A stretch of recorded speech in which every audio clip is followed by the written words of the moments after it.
Kamu kan dicek kodam tak bang di TikTok? Kok lu tahu Cik? Yang lihat di itu TikTok. Oh ngeliat labnya. Pas gua gip itu muncul nama gua gitu. Iya. Ya itu gue pengen tahu apa di tubuh gua ada hodamnya apa enggak. Gitu. Dicek apa? Siapa yang ngecek? Di TikTok Akang. Oh, Yogi ini loh. cek. Mm-mm. Cek kodam, iya nggak apa.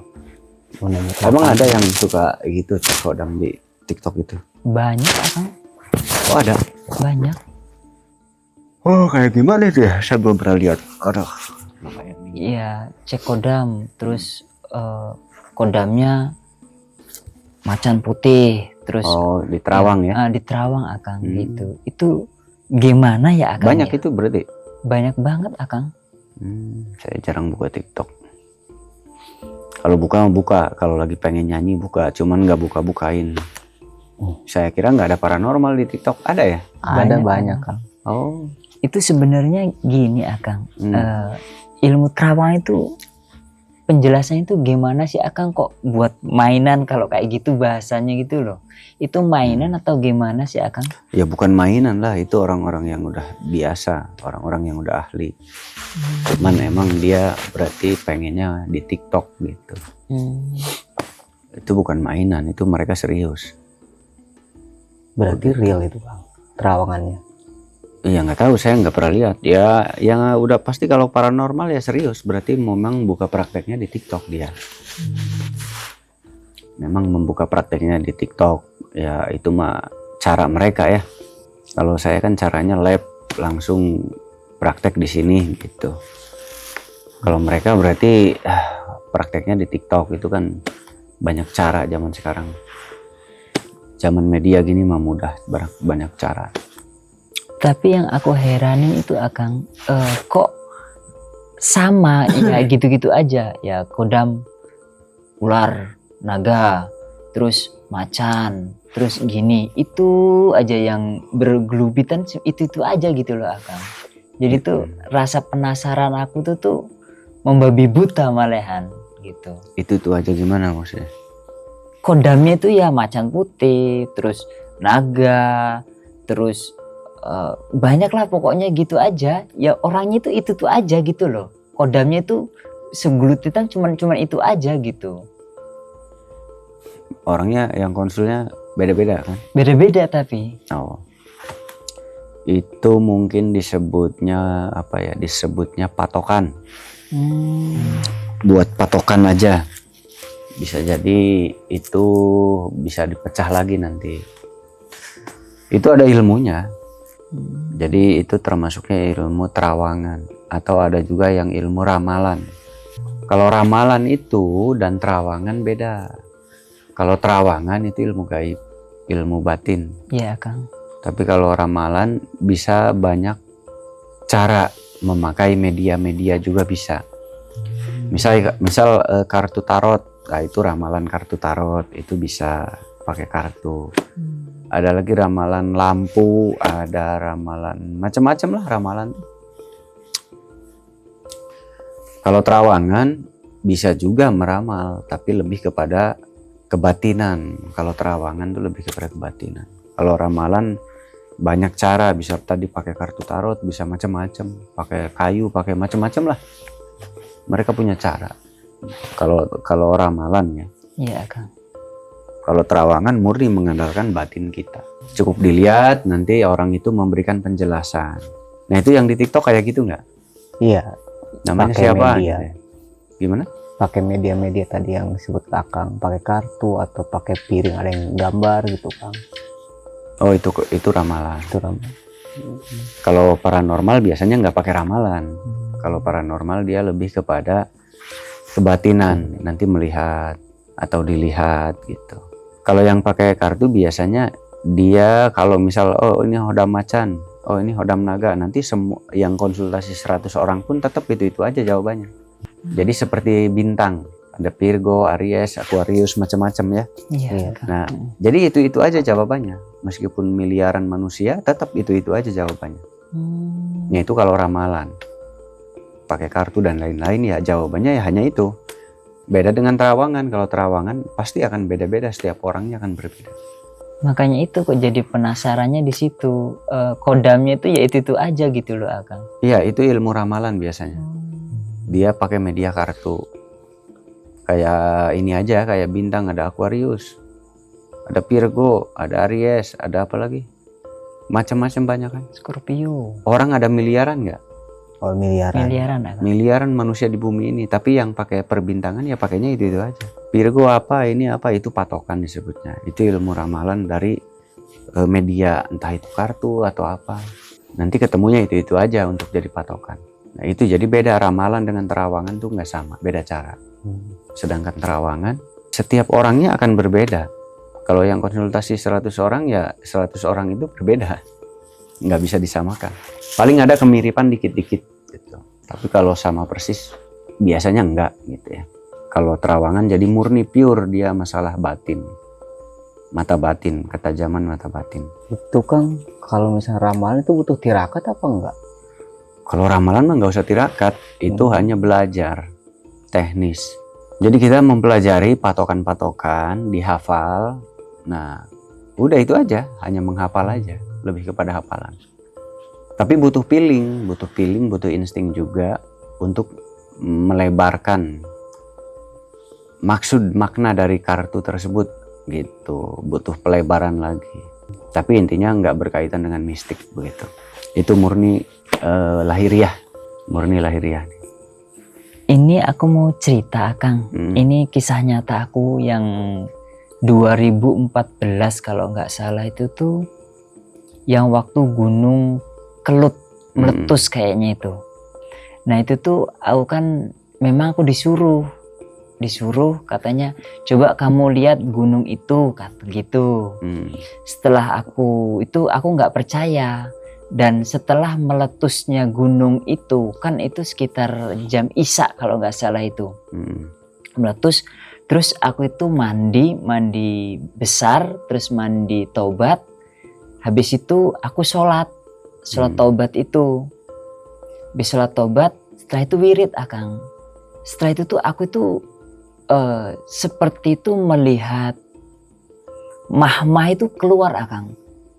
Dilihatkan itu pertamanya cahayanya warna biru. Setelah itu tuh dilihatkan itu mahmah itu warnanya merah-merah merona kuning-kuning gitu. Nah setelah itu aku tuh melihat manusia itu banyak banget dari di mana itu? Itu di arah dari laut Akang. Dari laut itu dibawa ke gunung yang ke Kelut itu yang meletus. Mahmah itu keluar, orang-orang yang berjalan itu tuh kayak bawa apa ya? Kayak bawa pasir itu loh. Itu ada yang orang 2, ada yang orang 1, ada yang orang 4 gitu. Itu kisah nyata aku itu. Waktu gunung Kelut terakhir meletus ini. Itu gimana? Sebelum atau gimana? Nah itu pas meletus Akang. Pas meletus di waktu itu tuh kan udah ada hujan pasir. Jawa Timur itu kena, di Blitar itu kena, tapi itu larinya yang banyak itu ke Kediri. Nah yang ke Blitarnya itu cuman kesabapan aja. Itu gini apa ya? Itu pertamanya arahnya memang ke Jawa Timur, ke Blitar. Tapi larinya yang paling banyak itu malah ke Kediri, langsung ketiup angin gitu. Itu kisah nyata. Nah habis itu aku itu dilihatkan nyata banget. Itu tuh orang-orang banyak banget Akang. Perasaanku bawa pasir, ngambil pasir dari laut, terus dimasukin ke itu lobang itu, mahmah itu. Setelah itu mahmahnya keluar, itu orang pada masukin itu. Jadi banyak banget. Ya cuman kelihatan orang aja hitam gitu. Aku ngeliatnya nggak jelas. Nah, yang aku heranin itu ada satu perempuan Akang. Yang pertama itu perempuan itu pakai ikat warnanya ikatan gitu, diikatin terus kayak baju hijau gitu. Itu yang di depannya. Itu perempuan. Itu yang membawa pasukan yang bawa pasir itu. Itu sebenarnya apa ya Akang? Itu udah lama banget, tak pendem banget itu. Itu ya termasuknya terawangan, tapi terawangannya itu lebih kepada terawangan, bukan terawangan nyata ya. Itu yang dicebur-ceburin ke magma itu apa? ke kawah itu. Itu yang dibawa dari orang-orang yang ya menurutku pasir lah Akang. Wong itu tuh bawa kotakan, ada yang bawa orang satu, ada orang bawa dua, ada bawa orang empat gitu. Pokoknya kayak nanjak gitu tuh. Yang aku lihatnya seperti itu. Itu mah bukan terawangan, itu kan terbagi dua ya. Ada terawangan alam gaib, ada terawangan alam nyata. Nah, kalau yang kamu alami itu terawangan ke alam gaib berarti. Oh, gitu. Bukan alam nyata. Berarti itu semacam simbol. Jadi bukan alam nyata. Berarti kamu di saat itu adalah kamu masuk ke alam gaib.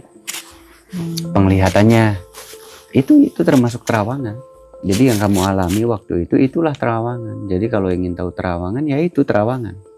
Sebetulnya terawangan itu semua manusia bisa. Sebetulnya semua manusia bisa. Tapi manusia itu punya batasan. Ada yang terbuka, ada juga yang tertutup. Nah, kalau tertutup susah sekali untuk dibuka kembali gitu. Kecuali bakat ya. Tertutup karena dia berbakat, ngebukanya gampang. Nah, jadi kadang banyak orang berpikir terawangan itu mudah pikiran mereka ya. Padahal ilmu terawangan itu paling sulit di antara ilmu lain. Saat kita belajar keilmuan, yang paling sulit adalah ilmu terawangan. Paling susah dipelajari, paling sulit dipahami, yaitu ilmu terawangan itu. Di antara ilmu-ilmu lain, ilmu terawangan yang paling lumayan menyita waktu dan menjengkelkan. Dan yang gagal itu kebanyakan orang di terawangan. Semua pelajar ilmu gaib itu yang membuat mereka kecewa adalah saat belajar terawangan. Paling susah mereka. Tapi untuk orang tertentu tidak. Untuk orang tertentu mereka tanpa belajar tapi bisa.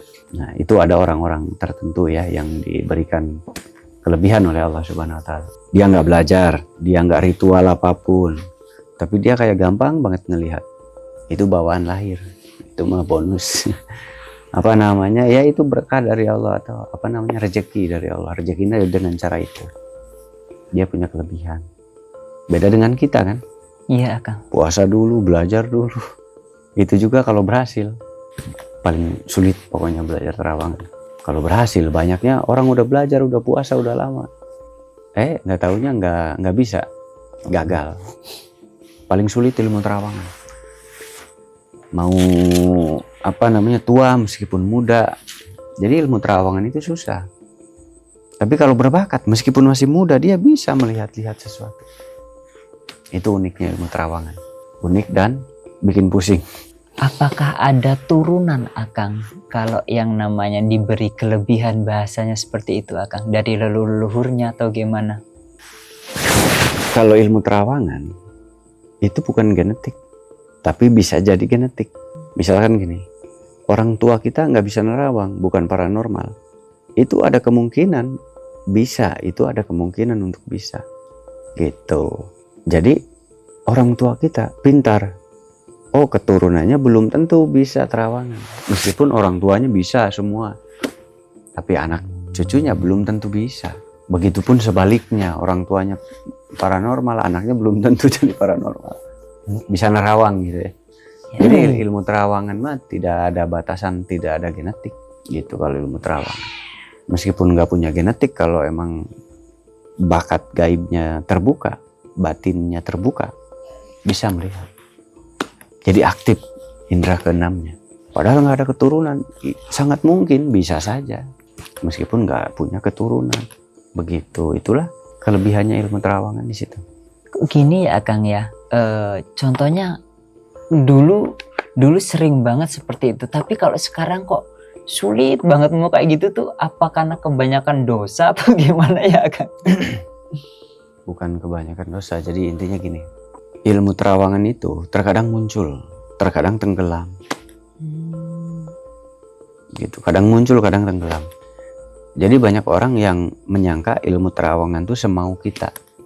Kayak tekan tombol remote, ting, aktif. Matikan. Iya. Hidupkan, matikan. Yang itu hanya Ultraman bos yang begitu.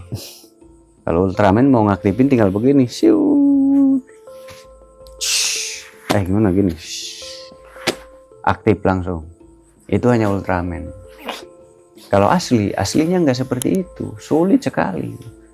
Kalau orang itu nggak punya bakat khusus, dibuka mata batin seperti apapun ya nggak bisa. Tapi kalau bakatnya memang istimewa, spesial, ya sangat bisa dibuka secara tiba-tiba juga. Tapi kalau bakatnya memang susah ya nggak bisa. Dibuka terus-terusan sampai gembor juga nggak bisa dia ngelihat. Jadi akan kembali kepada bakatnya, kepekaan batinnya sejauh mana. Jadi kembali kepada orang. Kalau masalah terawangan itu nggak bisa dipaksakan. Kalau orangnya memang mampu dan berkualitas di bidang terawangan, sangat mungkin. Dan gini nih, ketika orang belajar ilmu gaib, pasti yang paling dicari adalah pemandangan gaib terawangan. Ya Kang. Itu pasti ke sana arahnya. Dan itu sebetulnya paling susah, tadi saya bilang belajar ilmu terawangan paling susah dialami. Banyak orang yang gagal di terawangan.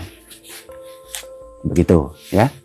Caranya untuk biar kita kembali lagi atau mengaktifkan terawangan itu bagaimana Akang?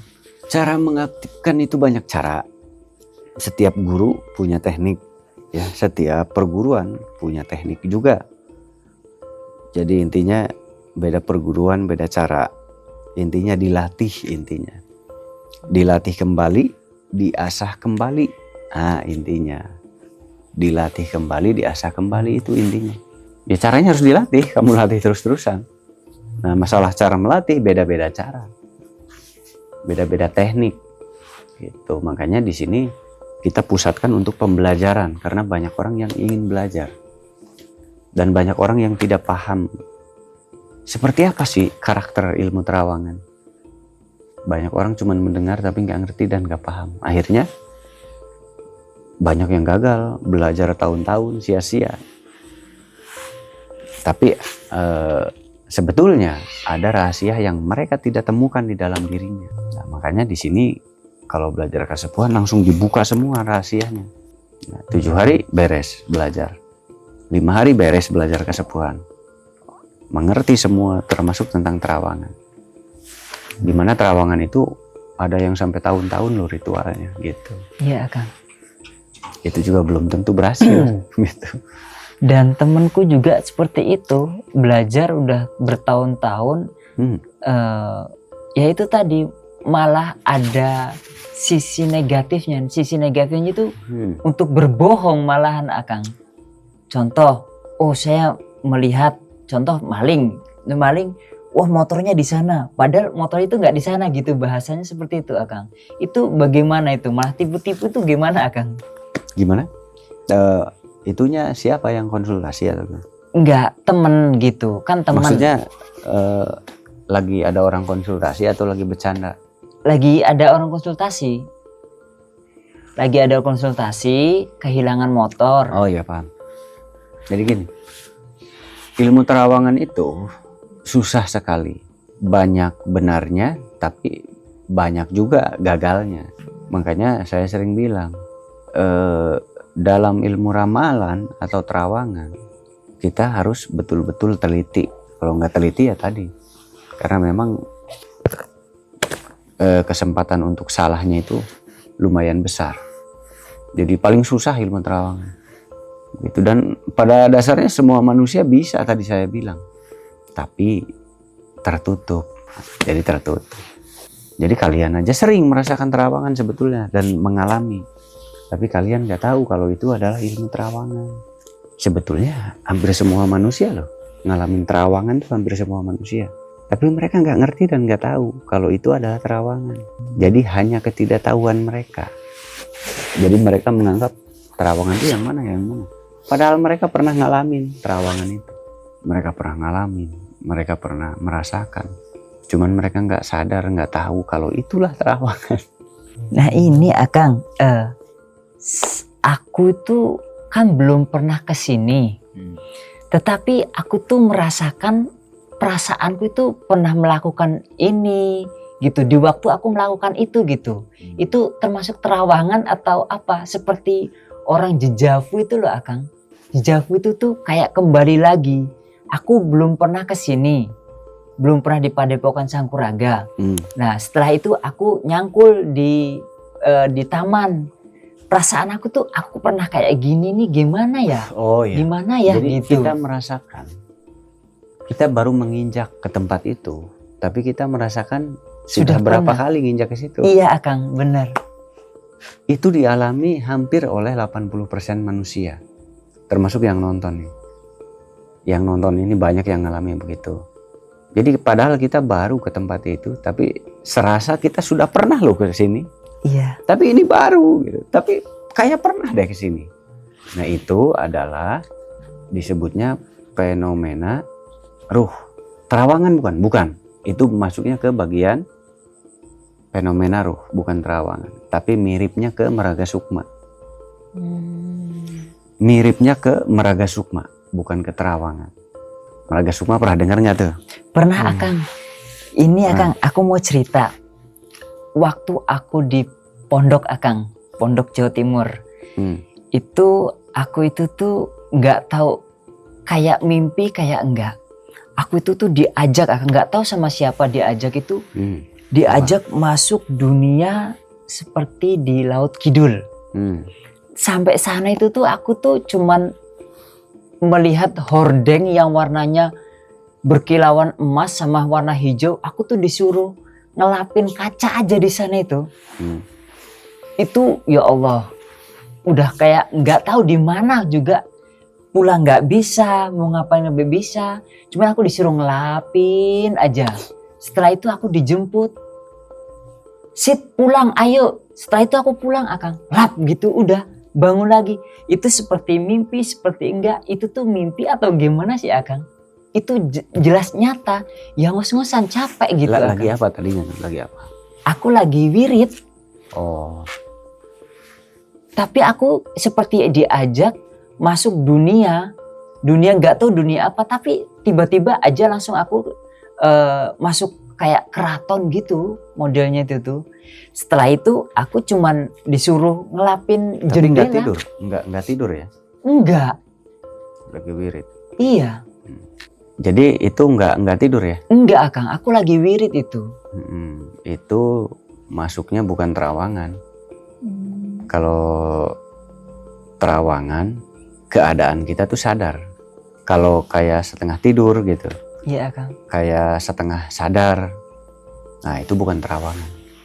Kalau terawangan biasa lagi begini, lagi wirid pun ya nggak tidur, biasa normal. Sekilas set, nah itu terawangan. Tapi kalau kayak tadi, misal lagi wirid terus kita setengah nggak sadar, kayak ngantuk kayak gitu. Iya Akang. Nah itu bukan terawang. Itu masuknya ke wilayah meraga sukma. Jadi sukmanya. Nah jadi kadang orang ini banyak juga loh yang ngalamin, yang nonton juga. Lagi wirid, tiba-tiba kayak setengah ngantuk ya. Bukan tidur tapi setengah ngantuk. Lah begini setengah ngantuk. Itu dia langsung ngalamin kayak kamu. Kamu begitu nggak kira-kira? Iya Akang. Nah itu disebutnya bukan terawang, itu wilayah meraga sukma wilayahnya. Kalau terawangan mah nggak ngantuk, nggak ada ngantuk, ya biasa aja gini. Wiridan, subhanallah, subhanallah, subhanallah. Nanti ada set. Kita ya nggak tidur, biasa begini, sadar total. Itu terawangan. Kalau kita setengah sadar, berarti itu ada ngantuknya.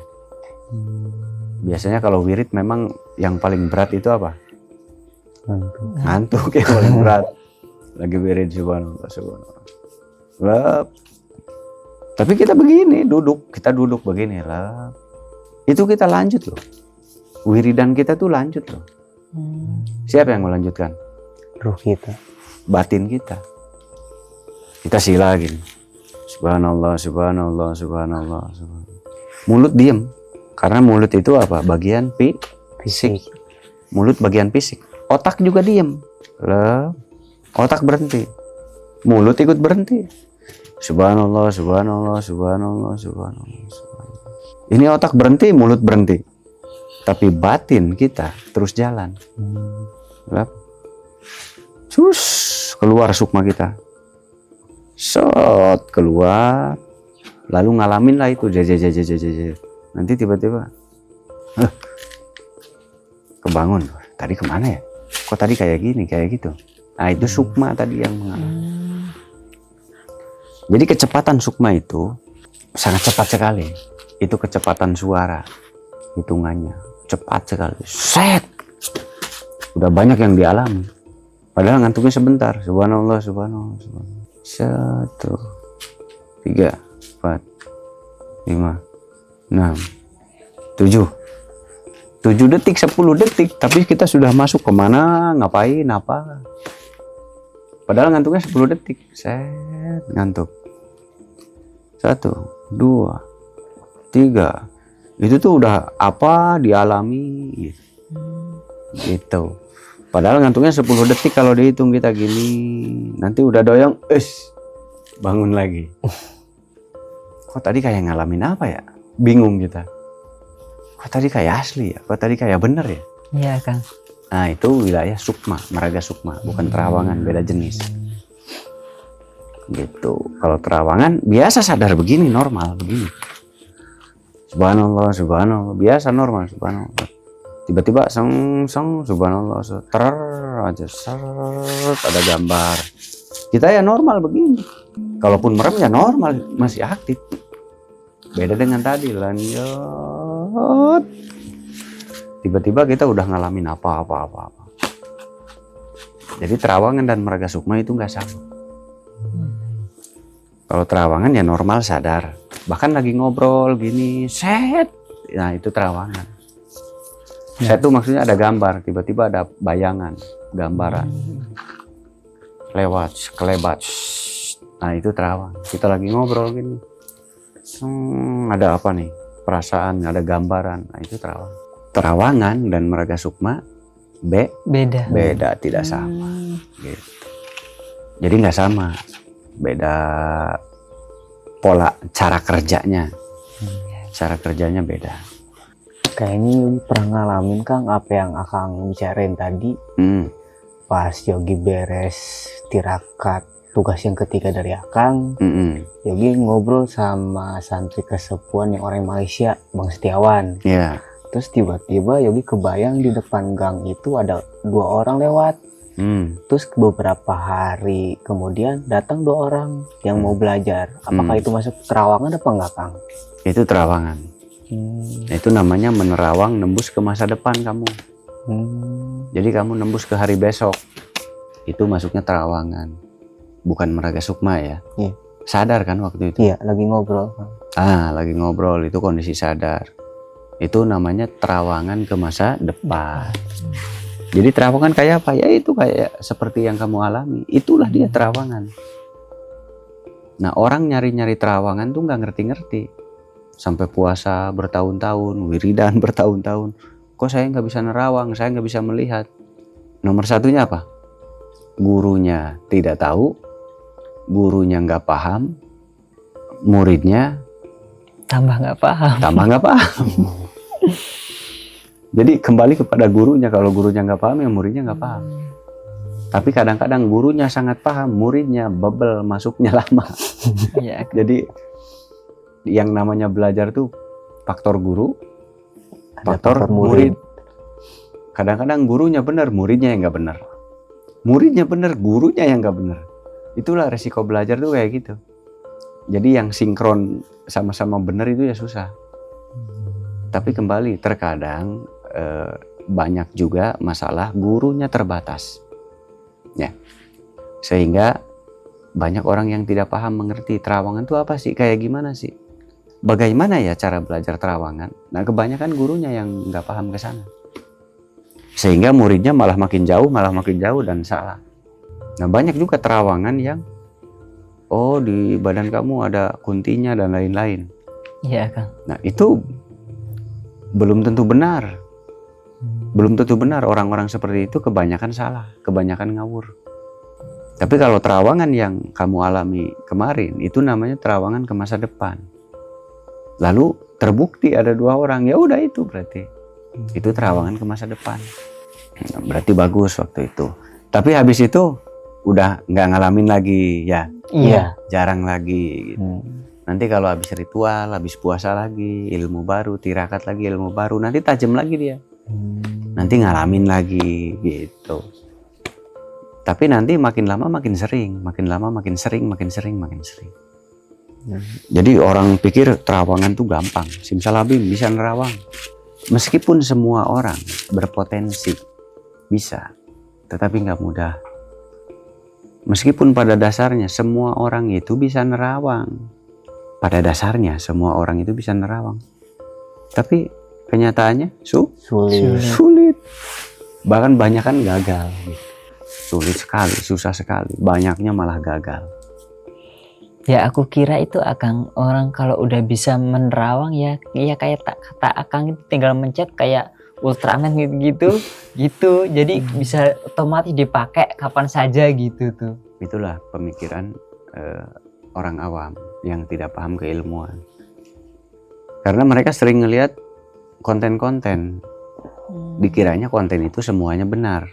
Padahal nggak semua konten benar. Ada juga konten yang hanya hiburan untuk acting.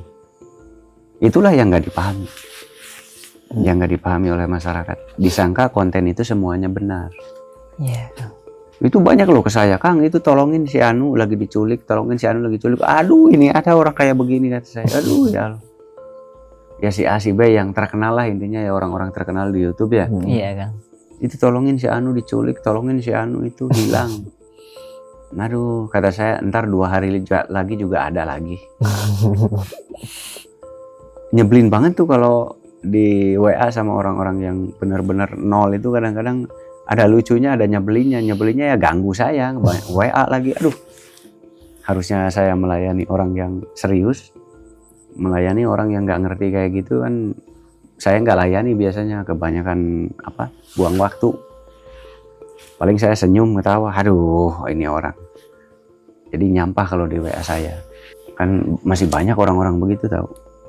Oh ini Anu, oh kamu nggak bisa ya masukin Anu, masukin Sang Hyang Anu. Aduh Pak, belajar kayak gitu di saya 10 menit beres.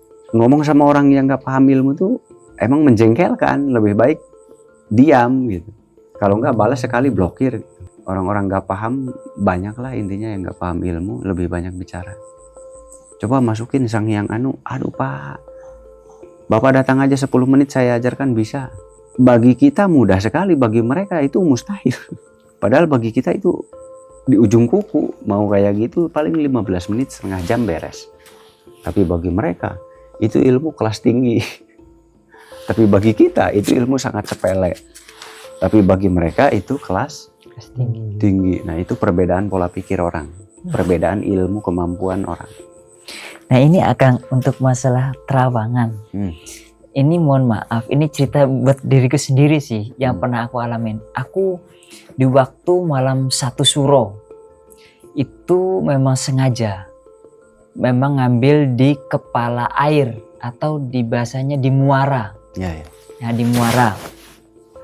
Aku itu tuh memang berpuasa lah, bahasanya berpuasa dari berangkat pagi jam 5 sampai jam 5 subuh lagi gitu. Nah aku itu tuh selama di sana wirid, setelah itu aku tuh merasakan bahwa pingin banget melihat air itu berhenti totalitas Akang, nggak ada sama sekali ombak. Sama sekali nggak ada ombak itu di jam 1 sampai nggak lama itu, cuma berapa menit gitu. Tapi sebelum itu aku dicekek dulu itu Akang. Waduh, apa yang nyekeknya kayak apa? Nggak tahu Akang. Pokoknya perasaan aku itu waktu pas sholat. Pas sholat, aku sholat jam 11 itu dicekek. Pas padahal lagi sholat itu, dicekek sampai subuh Akang. Nah fenomena yang aku lihat itu sebelumnya itu aku pingin banget melihat air itu berhenti totalitas. Ternyata bener-bener berhenti Akang. Tapi itu aku dicekek duluan. Itu nyata banget itu, tapi di Lampung itu. Waktu di Lampung? Iya, dilakukan di Lampung. Aku dari Jawa sengaja ke Lampung. Oh, kamu dari Jawa sengaja ke Lampung? Sengaja ke Lampung Akang. Itu memang di muara itu. ya itu mah berarti kamu diperlihatkan oleh penunggu di situ. Sengaja diperlihatkan kemampuan mereka. Itu termasuknya ya beruntung lah. Kamu melihat itu beruntung. Nggak semua orang ngalamin itu kan. Nah kalau terawangan itu nggak masuk terawangan. Itu mah namanya fenomena gaib ya. Kamu dibawa ke dimensi mereka. Jadi melihat kemampuan mereka. Begitu. Bukan terawangan, bukan meraga sukma itu. Itu beda lagi. Nah makanya belajar ilmu tuh pusing, susah. Setiap kejadian-kejadian itu beda-beda. Nggak semuanya terawangan, enggak. Begitu, ngerti? Ya Kang. Jadi intinya belajar ilmu terawangan paling susah, paling sulit. Sedangkan banyak orang di luar sana mengira ilmu terawangan tuh mudah. Bisa langsung beres, bisa. 5 tahun aja belum tentu bisa. Malah yang gagal itu juga banyak orang yang gagal. Tuh, disangkanya semudah membalikan telapak tangan.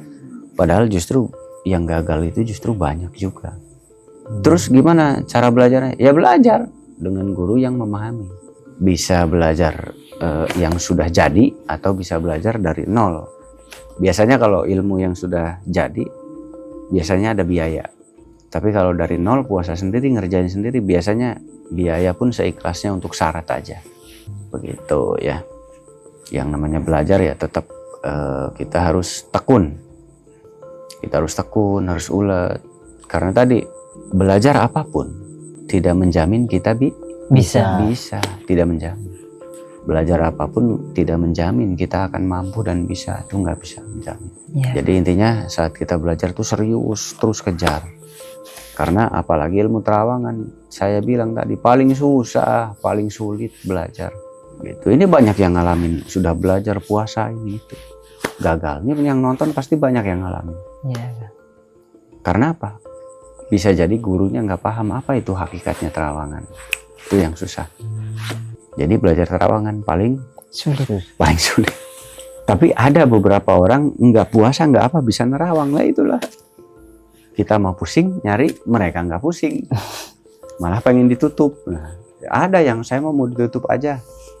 Nah kamu mau puasa ritual. Nah dia mah pengen nutup malah. Kamu di sini nyari terawangan, dia pengen nutup. Nah itu Akang, mohon maaf, itu yang mohon maaf ini yang katanya indigo itu apa masuk terawangan atau gimana ya Akang? Iya indigo ya ke terawangan ya indigo. Indigo dan terawangan ya sama aja. Jadi penglihatan, fenomena penglihatan batin. Disebutnya indigo kalau orang modern saat ini disebutnya indigo. Itu masuknya kemana? Ya masuk ke terawangan. Nah, jadi kalau mau belajar terawangan butuh waktu, butuh proses. Dikiranya simsalabim jadi nggak bisa itu. Terawangan itu bertahap, ada tahapan. Bahkan yang nonton ini aja banyak kan yang gagal belajar ilmu terawangan. Dan yang unik lagi, yang lucu lagi, ada orang alami bisa melihat hal gaib, dia pengen nutup. Lah kita belajar mati-matian, lah dia pengennya nutup. Jadi ini fenomena unik juga. Ada orang di sisi lain begitu lahir punya kelebihan, bisa lihat, bisa membaca sesuatu. Lah kita belajar mati-matian, banyak juga yang gagal. Intinya tadi faktor guru pembimbing. Kadang-kadang guru pembimbing gak paham caranya. Dan terkadang memang bakat orangnya ini yang sulit untuk bisa. Jadi intinya mah ya semangat belajar ya. Terus semangat belajar. Dimanapun dengan siapapun belajar. Nah, makanya kita di sini saat seminar terawangan itu benar-benar dikupas di seminar kita ya. Siapa? Karena ilmu terawangan itu memang paling susah dipelajari. Gitu. Semoga Anda yang sedang belajar cepat sukses berhasil.